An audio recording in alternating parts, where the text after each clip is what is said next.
तो फ्रेंड्स, आप देख रहे हैं अपना चैनल VBS सीनियर।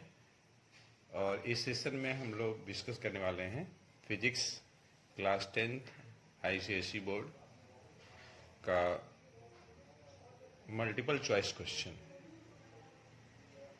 और ये पेपर 2025 का है।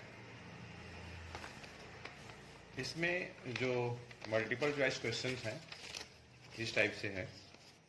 टोटल 15 मल्टीपल चॉइस क्वेश्चंस हैं। तो क्वेश्चन नंबर 1 आपका टोटली मल्टीपल चॉइस है। और क्वेश्चन नंबर 1 का जो फर्स्ट क्वेश्चन है, इसमें कहा जा रहा है कि a body is acted upon by two equal and opposite forces that are not along the same straight line. तो उस कंडीशन में द बॉडी जो होगी उसके लिए ये जो 4 ऑप्शन दिया हुआ है उसमें से कौन सा सही होगा। पहला है रिमेन स्टेशनरी, सही नहीं है। हैव ओनली रोटेशनल मोशन, तो एकदम बिल्कुल सही बात है, ऑप्शन बी करेक्ट होगा। और A, C, D करेक्ट नहीं है, केवल ऑप्शन बी करेक्ट है। सेकेंड क्वेश्चन है which among the following is vector quantity. तो वर्क स्केलर है, पावर स्केलर है, एनर्जी स्केलर है। तो मोमेंट ऑफ कपल जो होगा वो वेक्टर क्वांटिटी होगा, ऑप्शन डी करेक्ट होगा। Question number 3, what is the correct energy transformation during burning of a candle. तो यहाँ भी 4 ऑप्शन है। तो इन 4 ऑप्शन में से ऑप्शन सी करेक्ट होगा। Chemical energy into heat and light energy का कन्वर्जन होगा while और during burning of a candle. उसके बाद क्वेश्चन नंबर 4, और इसमें देखिए कहा जा रहा है कि when a ray of light passes from one optical medium to another which of the following physical quantity does not change. तो जब लाइट रे एक ऑप्टिकल मीडियम से दूसरे ऑप्टिकल मीडियम में पास करती है तो केवल फ्रीक्वेंसी जो है अनचेंज होती है, मतलब चेंज नहीं होती है, बाकी सभी चेंज होती है। एम्पलीट्यूड भी चेंज होती है वेव का वेवलेंथ भी चेंज करता है और वेव का स्पीड भी चेंज करता है। तो ऑप्शन बी करेक्ट होगा। Question number 5, which of the following combination is the correct ascending order of electromagnetic waves in terms of the wavelength। तो उसके लिए अगर हम सभी इलेक्ट्रोमैग्नेटिक वेव्स का नेमिंग करें, UV, IM, GX, UV, IMR। G for gamma rays, X for X rays, U for ultraviolet, V for visible spectrum, I for infrared, M for microwaves, R for radio waves।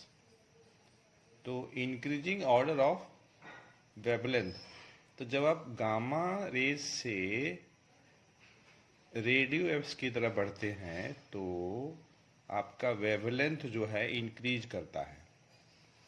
तो जरा देखिए, gamma, visible light, microwaves, gamma, visible light, microwaves, क्रम देखिए। तो अगर आप ध्यान से देखेंगे तो आपको ये समझ में आएगा या ये आप कंक्लूड करेंगे कि ऑप्शन ए जो होगा करेक्ट होगा। मतलब ऑप्शन ए ही ऐसा है जिसमें कि जो रेज का जो नाम लिखा हुआ है तो असेंडिंग ऑर्डर में लिखा हुआ है, ascending order in terms of the wavelength. ठीक। Question number 6, for a lever a graph is plotted with the load on y axis and effort on x axis, which of the following represent the slope of the graph। तो जाहिर सी बात है slope जब निकालेंगे तो हमें delta Y upon delta X होगा, delta Y से लोड मिलेगा, डेल्टा एक्स से एफर्ट मिलेगा, लोड अपॉन एफर्ट, तो मैकेनिकल एडवांटेज होगा। मतलब इस केस में ग्राफ का जो हम स्लोप निकालेंगे वह स्लोप मैकेनिकल एडवांटेज रिप्रेजेंट करेगा लीवर का। और 7 में बोल रहा है कि 7 for a real image found by a convex lens, the ratio of the size of image and size of object equals to 2:5। 2/5 क्या हुआ आपका 0.4 हो जाएगा, लेस देन 1। मतलब मैग्निफिकेशन जो है आपका आ जाएगा +0.4। मतलब लेंस आपका कॉन्वेक्स लेंस है और मैग्निफिकेशन का रेशियो है आपका 0.4 है। ठीक, तो हमें ये बताना है कि इस situation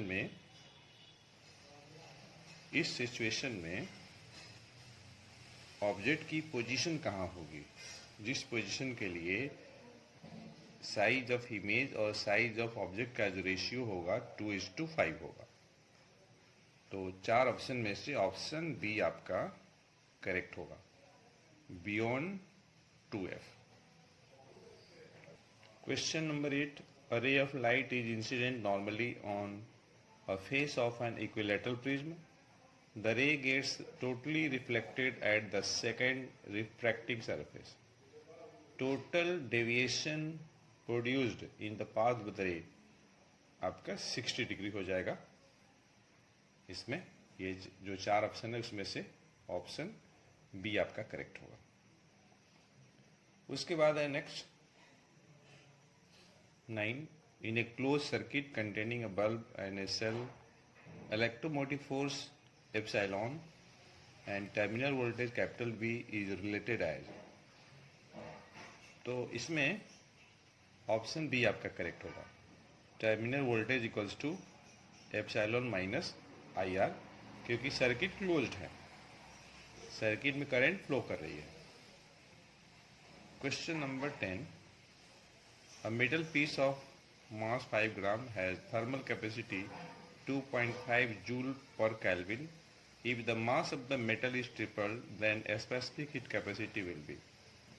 specific heat capacity amount of mass पे डिपेंड नहीं करेगा, इसलिए कंफ्यूज मत होइएगा यहाँ पे ट्रिपल से। थर्मल कैपेसिटी 2.5 जूल पर केल्विन है, मास दिया 5 ग्राम, तो यहाँ से स्पेसिफिक हीट कैपेसिटी आप निकाल लेंगे थर्मल कैपेसिटी में मास से डिवाइड करके। तो ऑप्शन डी आपका करेक्ट होगा, 0.5 जूल पर ग्राम पर केल्विन। Question number 11. यह question assertion reason based question है। असर्शन में एक स्टेटमेंट दिया है, as the level of water in a tall measuring cylinder kept under running tap rises, the pitch of the sound gradually increases. एकदम बात सही है, असर्शन करेक्ट है। अब रीजन में देखते हैं कि रीजन में जो दिया है स्टेटमेंट सही है कि नहीं है। अगर वो सही है तो असर्शन का करेक्ट एक्सप्लेनेशन है कि नहीं। तो frequency of sound is inversely proportional to the length of the water column, एकदम बात करेक्ट है। इसका मतलब ये हुआ कि both assertion and reason are true and R is the correct explanation of assertion A. Option A आपका correct होगा। Question number 12. In the given circuits Y and Z, ये वाई है ये जेड है, registers R1 R2 are connected in, दोनों देखिए होगा, दोनों सर्किट में वाई जेड में जो रजिस्टर हैं पैरेलल में है। कैसे पता चला? तो ये देखिए सेल है, सेल का पॉजिटिव टर्मिनल है, नेगेटिव है। सेल के पॉजिटिव से करंट ओरिजिनेट होगी, यहाँ पे दो पार्ट में बटेगी, एक पार्ट में करंट ऐसे आएगी, दूसरे में ऐसे जाएगी, फिर यहाँ पे कंबाइंड हो जाएगी। ठीक, तो यहाँ पे R1 R2 पैरेलल में कनेक्टेड है। इसमें ज़रा चेक किया जाए, सेल का पॉजिटिव टर्मिनल करंट ऑरिजिनेट होगा, यहाँ पे से दो पार्ट में बटेगा, फिर जाके कंबाइन हो जाएगा। तो ऑप्शन बी आपका करेक्ट होगा, parallel in both the circuits. Question number 13, a radioactive element P emits one alpha particle and transform to new element Q. What will be the position of the element Q in the periodic table? कोई radio active element P है, alpha particle का emission हो रहा है, और नया जो element Q बना, P आपका पेरेंट न्यूक्लियस है, Q आपका डॉटर न्यूक्लियस है। तो मैं ये बताना है कि डॉटर न्यूक्लियस का पीरियोडिक टेबल में पोजीशन कहाँ होगा, और डॉटर न्यूक्लियस कौन है, एलिमेंट Q है। तो during the case of one alpha emission, mass number decreases bye 4, atomic number decreases bye 2। तो P का जो एटॉमिक नंबर होगा और Q का जो एटॉमिक नंबर होगा, तो P के एटॉमिक नंबर ज़्यादा होगा, Q के एटॉमिक नंबर से कितना, 2 ज़्यादा होगा। इसका मतलब ये हुआ कि पीरियोडिक टेबल में Q जो होगा 2 ग्रुप P के लेफ्ट हैंड साइड होगा, ऑप्शन डी करेक्ट होगा।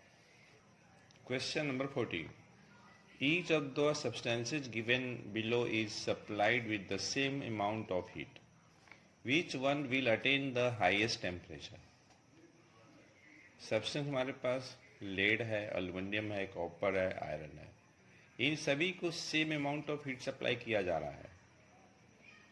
तो इनमें से, इन चारों में से कौन ऐसा है जो कि सेम हीट सप्लाई करने पे हाईएस्ट टेम्परेचर अटेन करेगा? यह वही होगा जिसकी स्पेसिफिक कैपेसिटी सबसे कम होगी। तो टेबल आप ध्यान से देखिए, सबसे कम स्पेसिफिक हीट कैपेसिटी लेड की है, मतलब ऑप्शन डी करेक्ट होगा। Question number 15, the following figure shows a small bar magnet falling freely through a copper ring. ये कोई कॉपर रिंग है, कोई मैग्नेट गिर रहा है, ऑब्जर्वर यहाँ पे है। For the observer A, the direction of the induced current will be. तो यहाँ पे देखिए मोशन है इसमें, ये क्लोज कॉइल है, ये एक तरीके से कॉपर रिंग। तो लेंज लॉ अगर हम अप्लाई करते हैं तो ये बार मैग्नेट मोशन के चलते इसमें अगर करंट इंड्यूस्ड अगर हो रही है, तो इस इंड्यूस्ड करंट का डायरेक्शन इस तरीके से होगा कि मानो वह जिस कॉज से प्रोड्यूस हो रही है उसी कॉज को अपोज करेगी। यह तभी पॉसिबल है जब इस कॉपर रिंग में करंट का डायरेक्शन इस टाइप से होगा कि यह जो फेस है, यह फेस नॉर्थ की तरफ बिहेव करेगा। तो नॉर्थ की तरफ बिहेव करने का मतलब ये है कि इसमें करंट की डायरेक्शन एंटी क्लॉकवाइज होगी, एंटी क्लॉकवाइज होगी करंट का डायरेक्शन, तभी ऐसा पॉसिबल है। तो अब देखिए, इसमें दो चीजें हैं। अगर ऑब्जर्वर ए से अगर केवल देख रहा है तब तो फिर ऑप्शन बी करेक्ट हो जाएगा, anti clockwise when magnet is above and below the ring. लेकिन अगर हम ऑब्जर्वर का दोनों पोजीशन देखते हैं, एबव भी और बिलो भी, तो फिर उस हिसाब से ऑप्शन सी करेक्ट होना चाहिए, anti clockwise when magnet is above the ring and clockwise when magnet is below the ring. C option correct होना चाहिए। ठीक। क्वेश्चन नंबर 2, इसमें देखिए जो complete the following by using the correct answers from the bracket.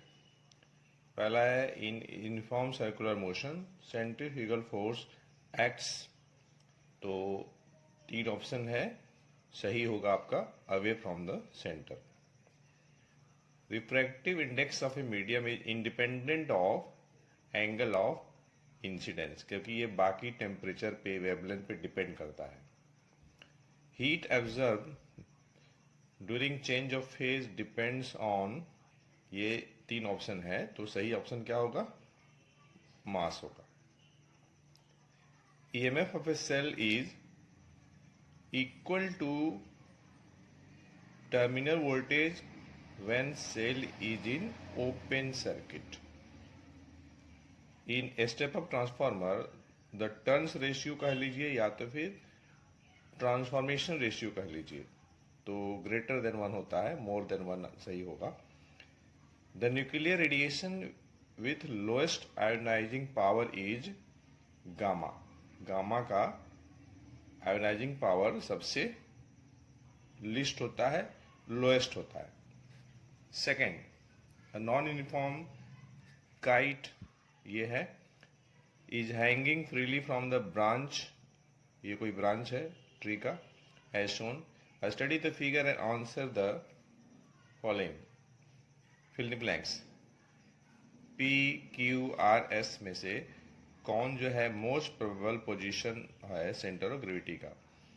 तो ऐसे case में हम ये देखते हैं कि पॉइंट ऑफ सस्पेंशन से पास करने वाली जो वर्टिकल लाइन है उससे होता हुआ कौन पॉइंट है, तो डेफिनेटली आर पॉइंट है।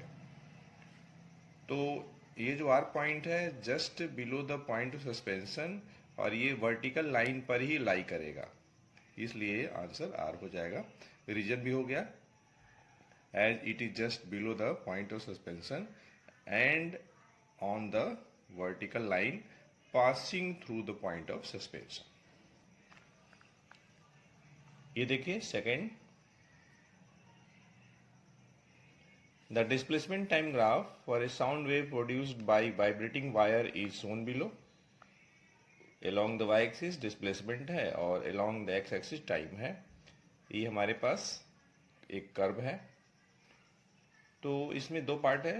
पहले पार्ट में how will you adjust the tension in the wire to reduce the length P R. ये जो पी आर जो लेंथ है उसको कम करने के लिए, मतलब वेवलेंथ घटाने के लिए हमें क्या करना चाहिए टेंशन में, तो इंक्रीज करना चाहिए टेंशन में, तब जाके वेवलेंथ जो है कम हो जाएगी। Which characteristics of sound is affected by reduction in the length of the P are.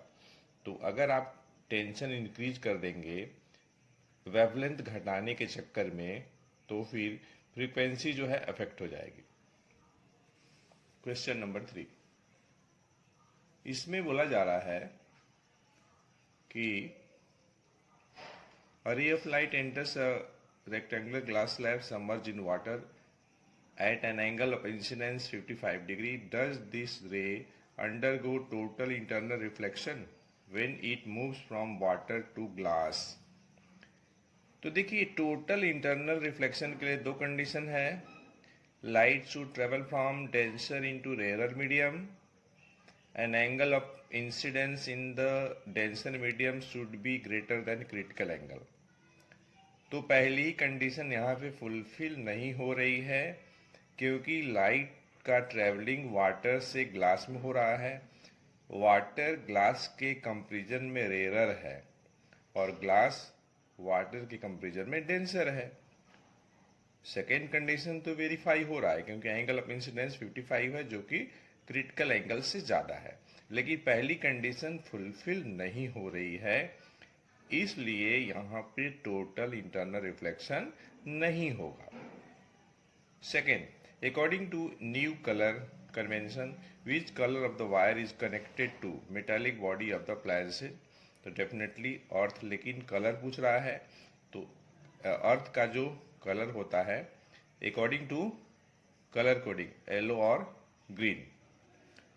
Switch से, अप्लायंस के स्विच से कनेक्शन की बात हो रही है तो लाइव होगा, और लाइव का जो कलर कोडिंग होगा रेड या फिर ब्राउन होगा। Third, which of the two alternating और direct current produces a wiring magnetic field when it flows through a conductor. तो डेफिनेटली ऑल्टरनेटिंग करंट होगा, AC. State the frequency of the alternating current supply in India. तो 50 hertz supply होती है। Calculate the amount of heat absorb by 200 gram of paraffin wax to melt completely at its melting point. तो हम जानते हैं Q बराबर M into L. M दिया है 200 ग्राम और L दिया है आपका 146 जूल पर ग्राम। M इंटू एल कर लेंगे तो आ जाएगा 29,200 जूल। उसके बाद fifth, copper wire is wound around a steel bar FT, ये है। Current is allowed to pass through the coil for some time and then the bar is removed. Draw only the magnetized bar FT and mark its poles. तो देखिए, जब current अगर पास करेगी तो उस situation में ये जो आपका स्टील बार है मैग्नेटाइज होगा और ये सेल है, सेल का पॉजिटिव टर्मिनल है, नेगेटिव है, यहाँ से करंट ओरिजिनेट होगी और ये करंट ऐसे जाएगी, ये करंट ऐसे जाएगी, ये करंट का डायरेक्शन है। इस टाइप से हम देख रहे हैं कि एंड टी पे करंट का डायरेक्शन क्लॉकवाइज है, इसलिए एन टी साउथ पोल होगा और एफ पे करंट की डायरेक्शन एंटी क्लॉकवाइज होगी, इसलिए नॉर्थ पोल होगा। सेकेंड पार्ट में बोल रहा है कि trace two magnetic lines of force around F T clearly indicating the direction. तो जैसे कि बार मैग्नेट में हम लोग मैग्नेटिक फील्ड लाइंस का डायरेक्शन दिखाते हैं नॉर्थ से साउथ की तरफ, ये आपका हो गया complete. A current flows through a metallic conductor for a long period of time. State the change you would expect in it. तो करंट फ्लो कर रही है किसी मेटालिक कंडक्टर में लंबे समय तक, तो रेजिस्टेंस बढ़ेगी,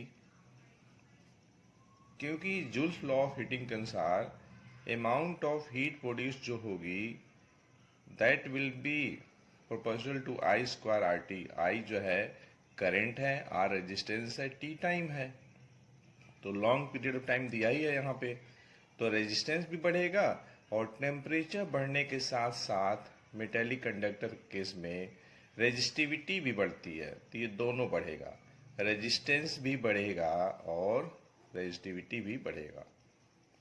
अपवर्ड एरो मतलब बढ़ने से मतलब है। Curium is a radioactive element with symbol 24796 cm, named in the honor of Madame Curie.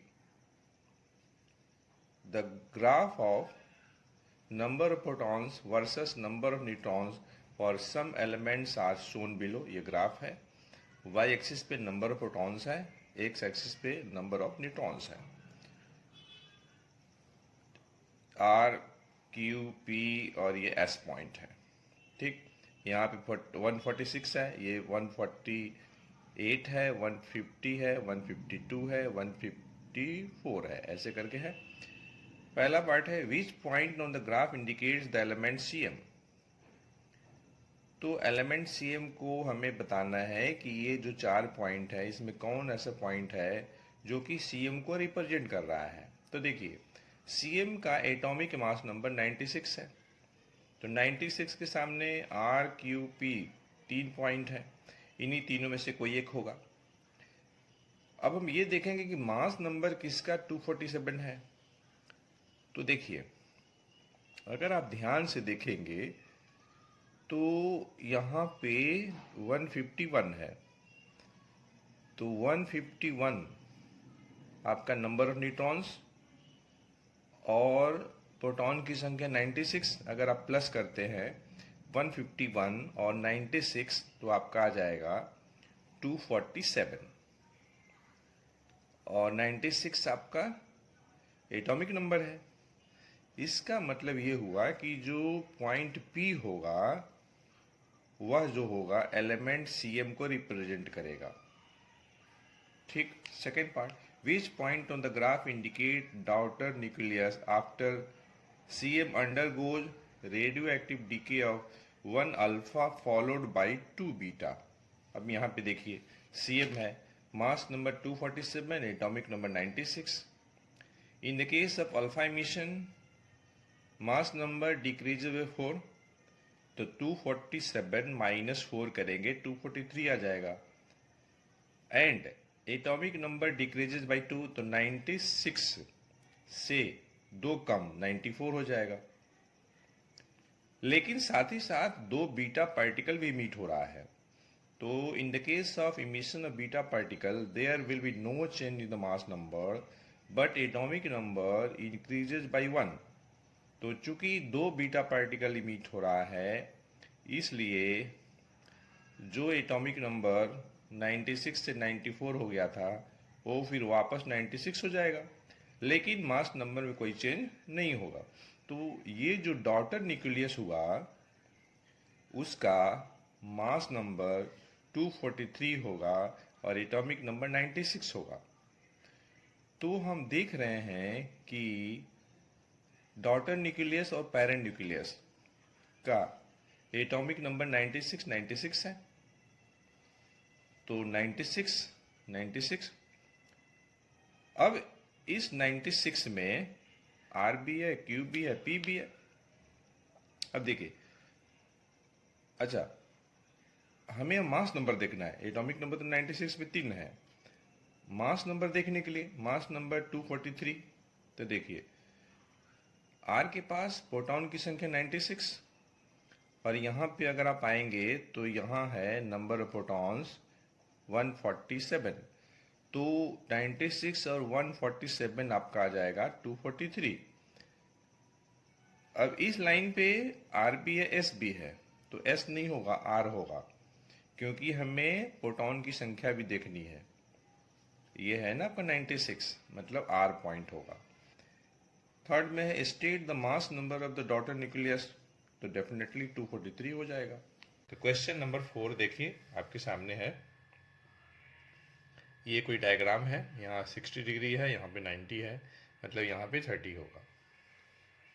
Out of 3 raise I, ये देखिए I, A, J and H, shown in the diagram, which ray will suffer total internal reflection while inside the prism? तो देखिए answer होगा जे होगा, diagram में clear है। ये 90, ये 90, ये 60 है, तो ये 30 हो जाएगा, तो इधर का एंगल 60 हो जाएगा। क्रिटिकल एंगल दिया हुआ है आपका ग्लास एयर इंटरफेस के लिए 42 डिग्री, तो angle of incidence 60, critical angle ज़्यादा है, तो यहाँ पे टोटल इंटरनल रिफ्लेक्शन होगा। और आई के लिए भी देखिए केवल रिफ्रैक्शन होगा और एच के लिए भी केवल रिफ्रैक्शन होगा। तो फर्स्ट पार्ट भी हो गया और सेकेंड पार्ट भी हो गया। सेकेंड पार्ट में था copy the diagram to complete the path of the ray which you have named in first day till it comes out of the prism. Question के अनुसार हमें केवल जे वाला डायग्राम बनाना था, ठीक है, लेकिन हमने इसमें तीनों दिखा दिया है। क्वेश्चन 4 का ये फर्स्ट पार्ट हो गया। अब second part.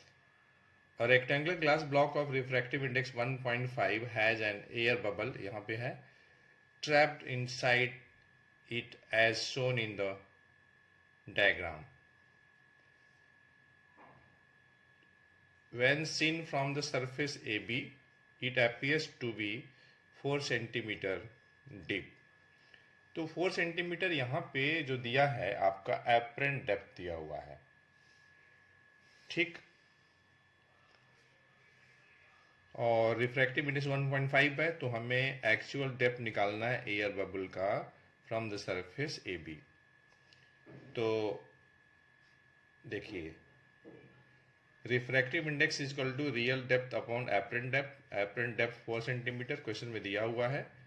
It appears to be 4 centimetre deep, यहाँ से हमने रियल डेप्थ निकाल लिया जो कि 6 सेंटीमीटर आ जाएगा। मतलब एक्चुअल जो डेप्थ होगी एयर बबल का 6 सेंटीमीटर होगा, ठीक। सेकेंड पार्ट है for which colour of light blue और yellow apparent depth will be greater, ठीक। तो देखिए अगर हम सातों कलर को देखें विव योर violet, indigo, blue, green, yellow, orange, red, हमें चाहिए ब्लू और येलो कलर, ब्लू और येलो कलर। तो जब आप वायलेट से रेड की तरफ बढ़ते हैं तो वेवलेंथ बढ़ती है, मतलब ब्लू कलर और येलो कलर में येलो कलर की वेवलेंथ ज़्यादा है और ब्लू का कम है। और स्पीड जो होगा अकॉर्डिंग टू वेवलेंथ होगा। तो जिस कलर की वेवलेंथ ज़्यादा होगी उसी कलर की स्पीड भी ज़्यादा होगी। मतलब speed of blue colour is less than the speed of violet colour. और हम जानते हैं कि म्यू में और स्पीड में रेसिप्रोकल रिलेशन है। तो जिस कलर की स्पीड कम होगी उस कलर के लिए रिफ्रैक्टिव इंडेक्स ज़्यादा होगा। मतलब ब्लू कलर का रिफ्रैक्टिव इंडेक्स ज़्यादा है। और देखिए एपरेंट डेप्थ जो है रेसिप्रोकल होता है रिफ्रैक्टिव इंडेक्स का। हमें ग्रेटर पूछ रहा है, तो जिस कलर के लिए रिफ्रैक्टिव इंडेक्स कम होगी उस कलर के लिए एपरेंट डेप्थ ज़्यादा होगा। तो यहाँ पे येलो कलर के लिए रिफ्रैक्टिव इंडेक्स कम है in comparison to blue colour, इसलिए येलो कलर के लिए एपरेंट डेप्थ ग्रेटर होगा। Yellow colour will be the answer. C part है इसमें, side turning the glass block upside down. ठीक है, मतलब टर्न करना है, ए बी फेस नीचे आ जाए और सी डी फेस ऊपर चला जाए। टर्न करना है ग्लास ब्लॉक को। ऐसा करने से क्या does not change the apparent depth of the air bubble. तो हमें बताना है कि ये ट्रू है कि फॉल्स है। तो एपरेंट डेप्थ चेंज क्या नहीं होगी,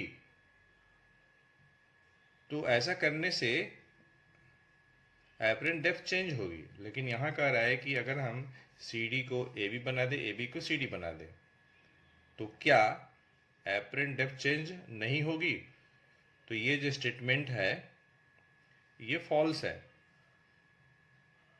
ठीक है, चेंज होगी, ये फॉल्स दिया हुआ है। ठीक, अब लोग बढ़ते हैं क्वेश्चन नंबर 5 की तरफ।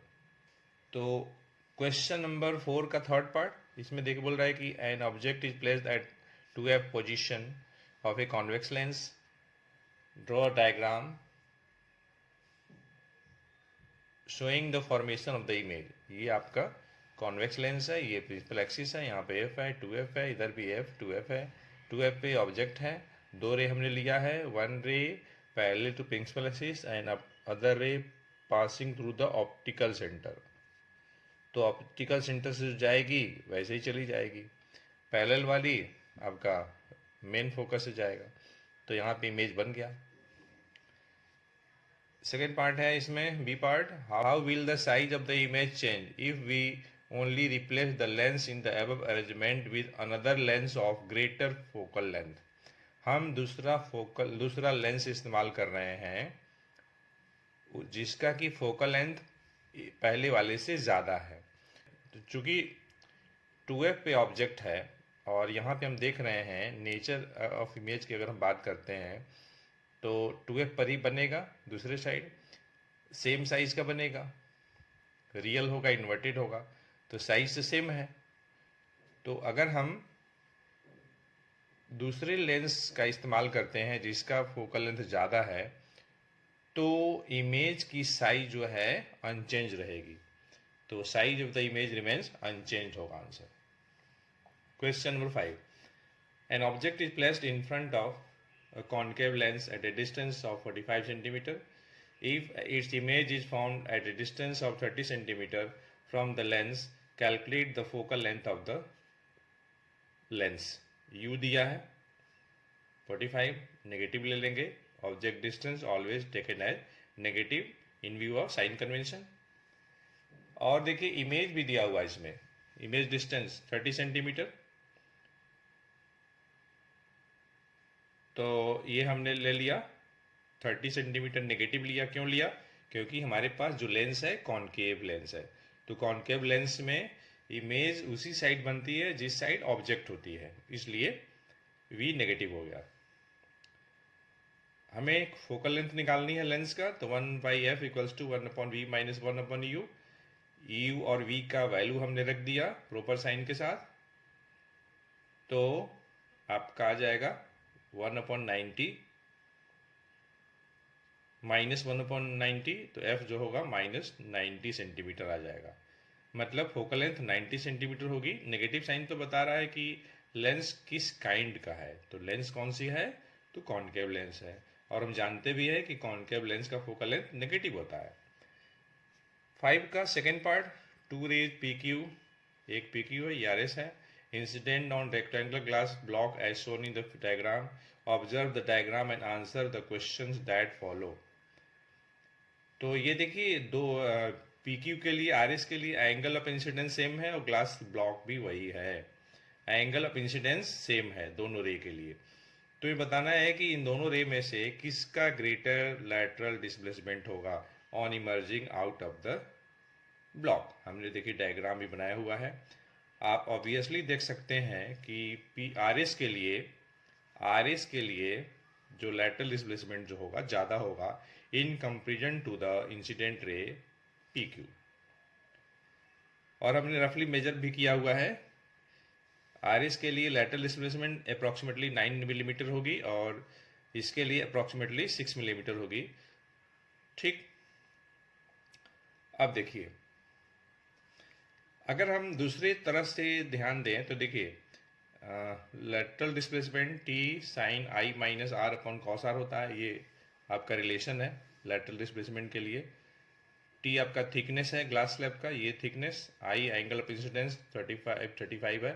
आर आपका ये एंगल होगा। दोनों रे के लिए देखिए आर अलग अलग है, ठीक है। आर एस के लिए एंगल आर जो है कम है in comparison to the ray P Q के लिए। तो हम देख रहे हैं कि यहाँ पे जो लैटरल डिस्प्लेसमेंट है एंगल ऑफ रिफ्रैक्शन का रेसिप्रोकल है। तो जिस रे के लिए एंगल रिफ्रैक्शन कम होगा उसके लिए लैटरल डिस्प्लेसमेंट ज़्यादा होगा।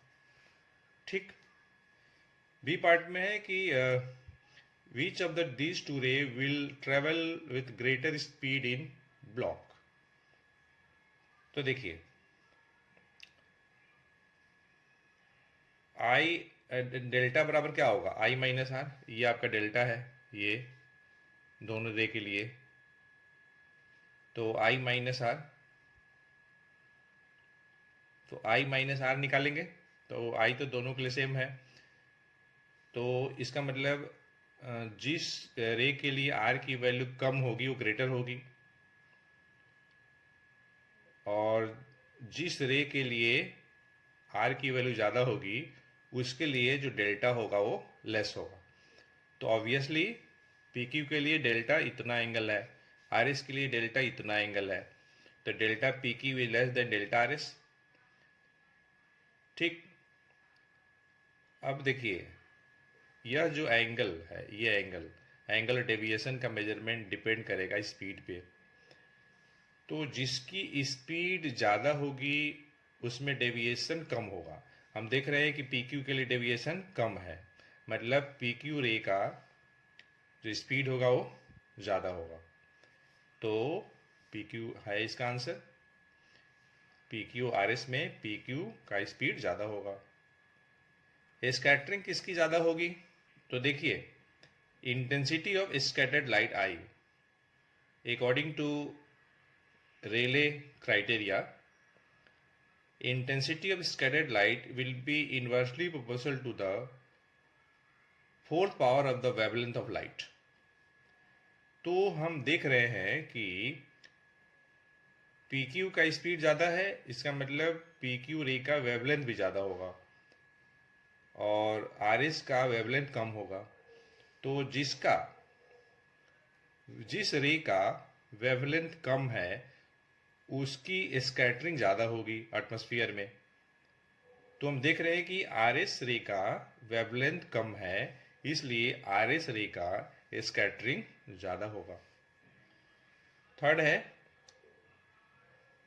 Name the radiations for which quartz prism is use to study the spectrum. तो ये हो जाएगा आपका ultra violet radiation.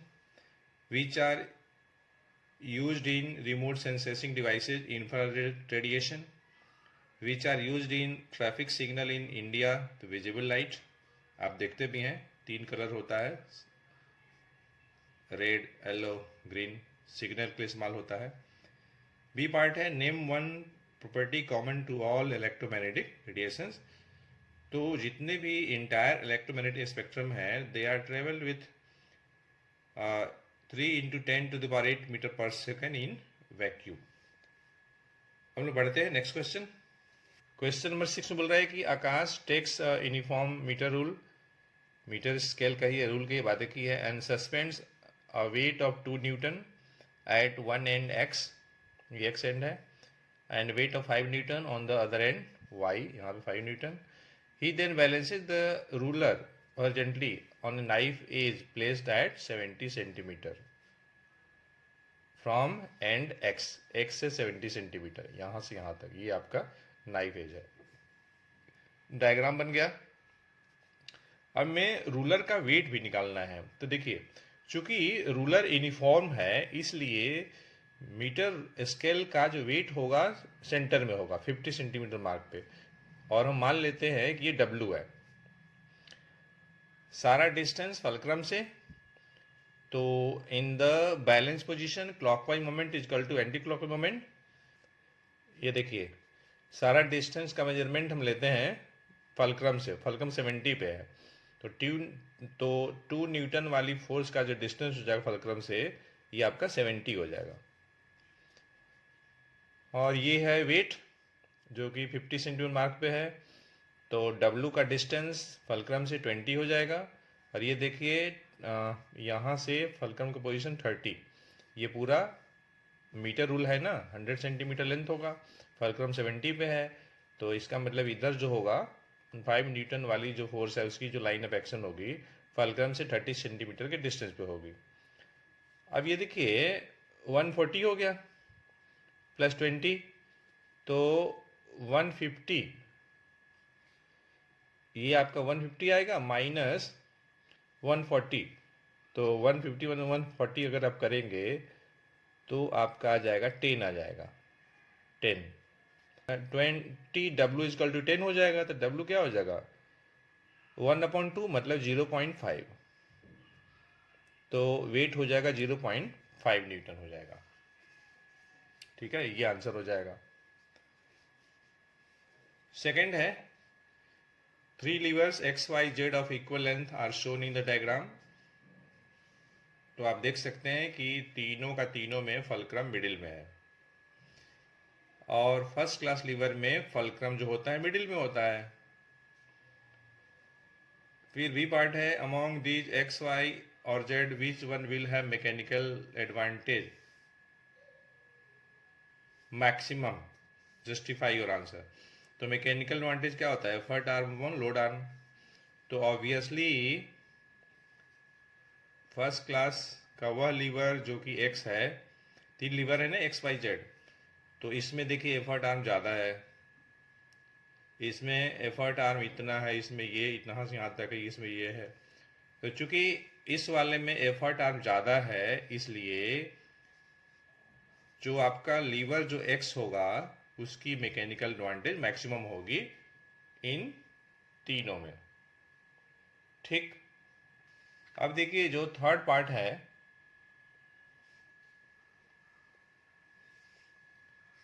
Richa weighing 40 kgf, Richa का वजन है 40 kgf, लिव्स पॉइंट P, ये पॉइंट P है, on her skateboard and reaches point Q on the ground with velocity 10 meter per second, calculate the kinetic energy।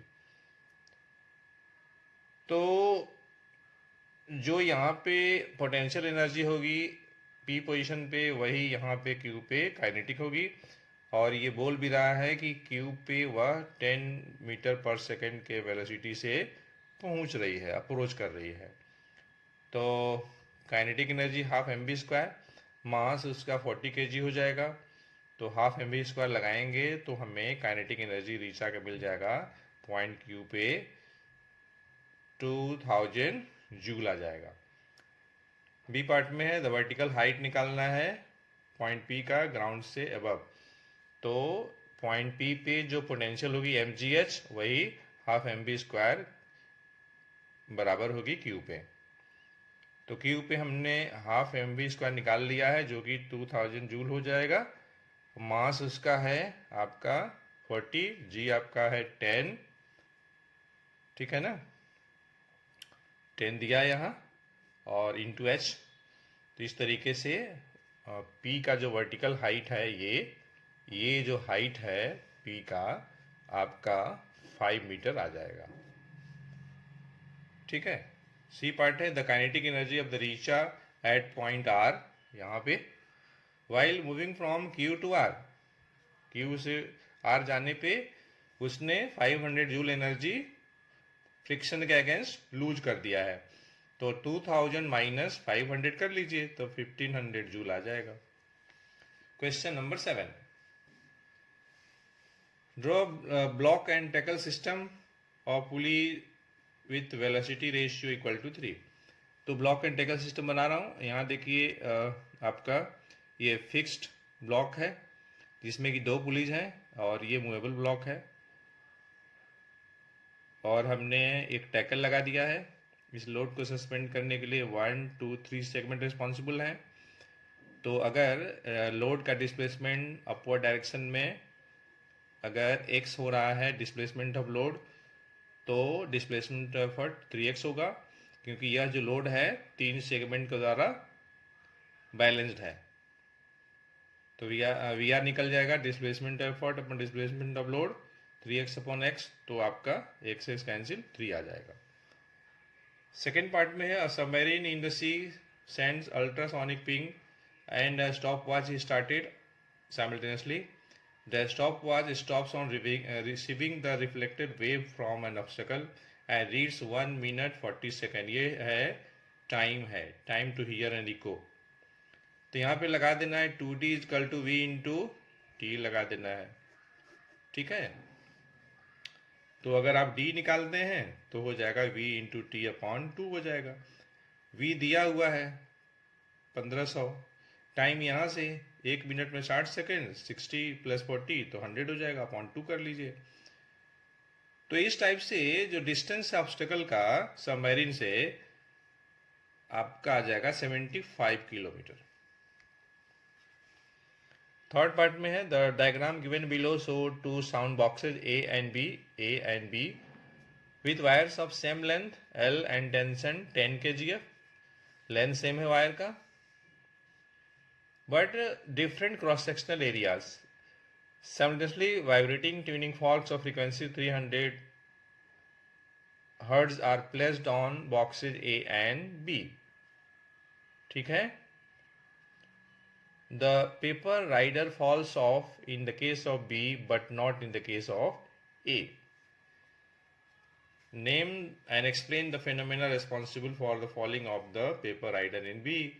तो डेफिनेटली रेजोनेंस की बात होगी, क्योंकि जो वायर जो B है वह रेजोनेट्स हो रही है with the tuning fork of frequency F, ठीक है। वायर जो B है उसकी जो फ्रीक्वेंसी है वो मैच कर रही है ट्यूनिंग फॉर्क की फ्रीक्वेंसी कितनी है 300 हर्ट्ज से।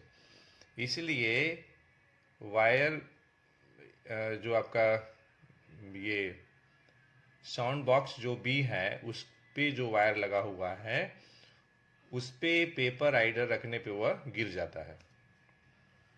बी पार्ट है the wire A resonate with the tuning fork of frequency F।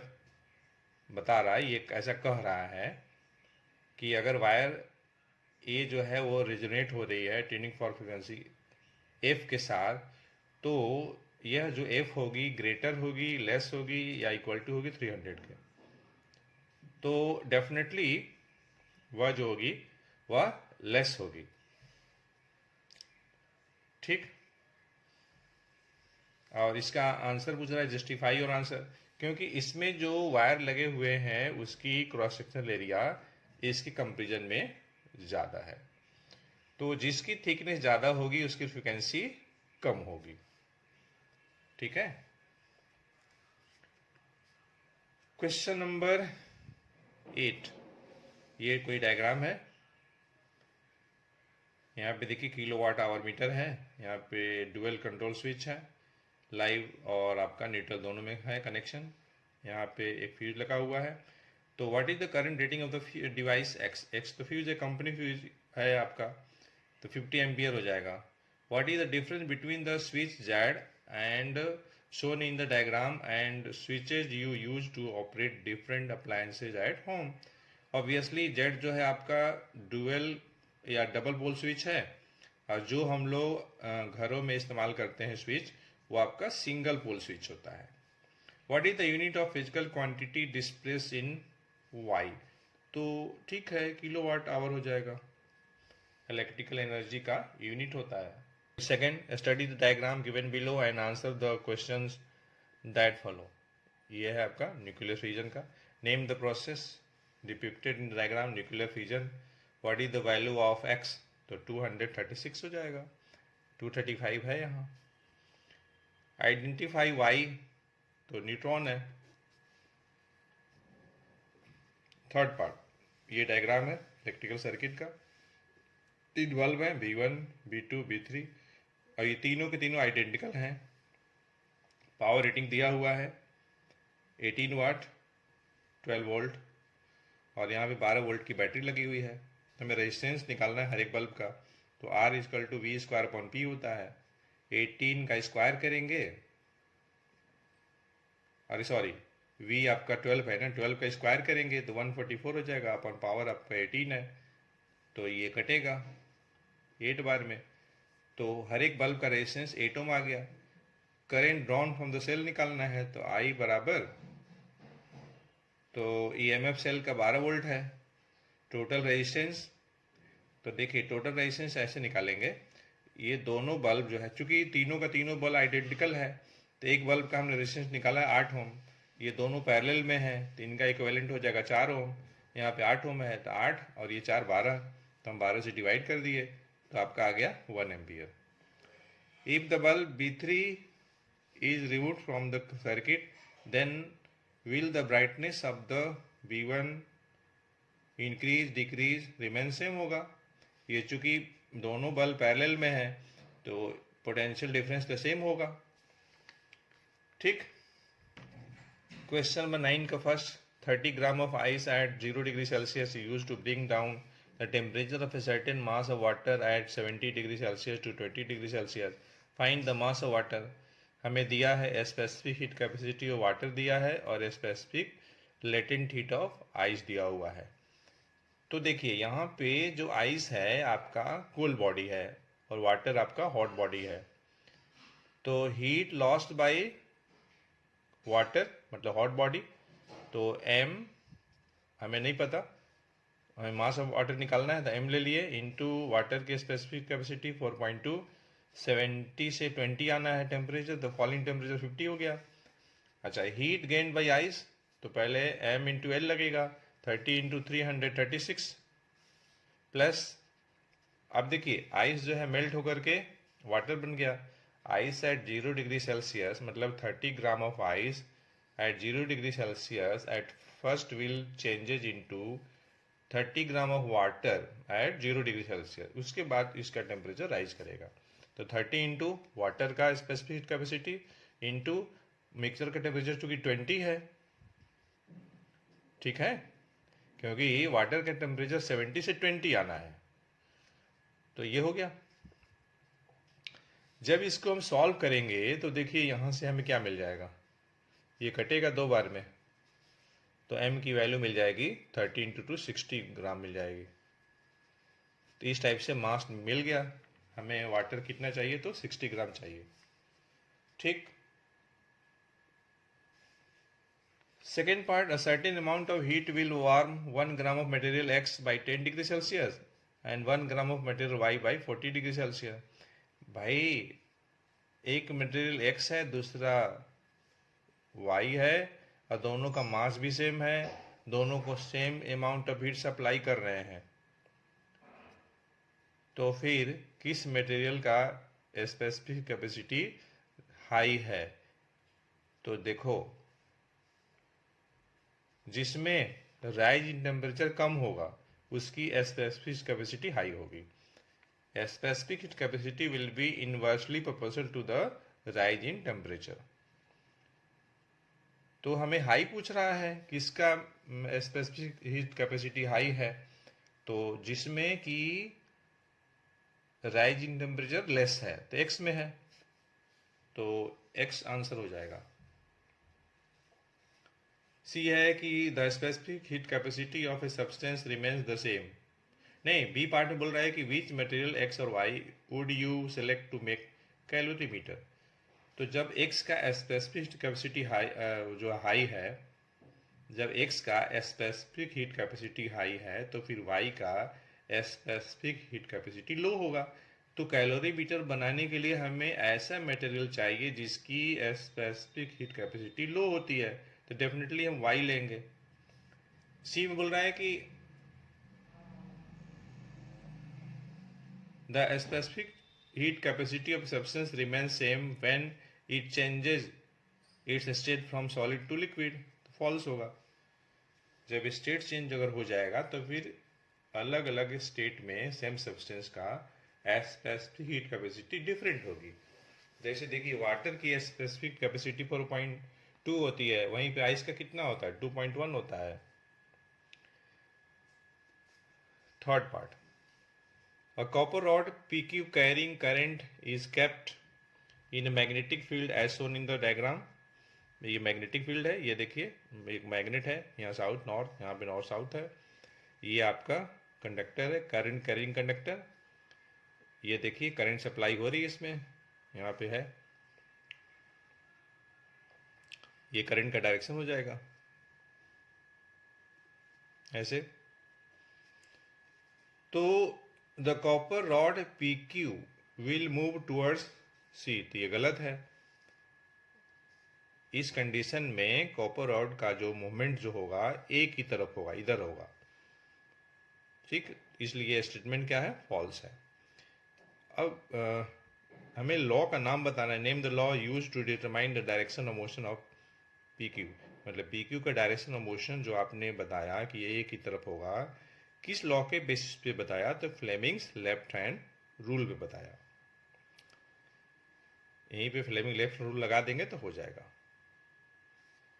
What will be the effect on the force experience if the rod PQ is replaced by another copper rod of same length but of greater cross sectional area? कोई effect नहीं होगी, क्योंकि देखिए जो Lorentz force है वो depend करेगा आई पे, मतलब मैग्नीट्यूड ऑफ करंट पे, मैग्नेटिक फील्ड पे डिपेंड करेगा, लेंथ ऑफ द वायर पे डिपेंड करेगा, और थीटा पे डिपेंड करेगा।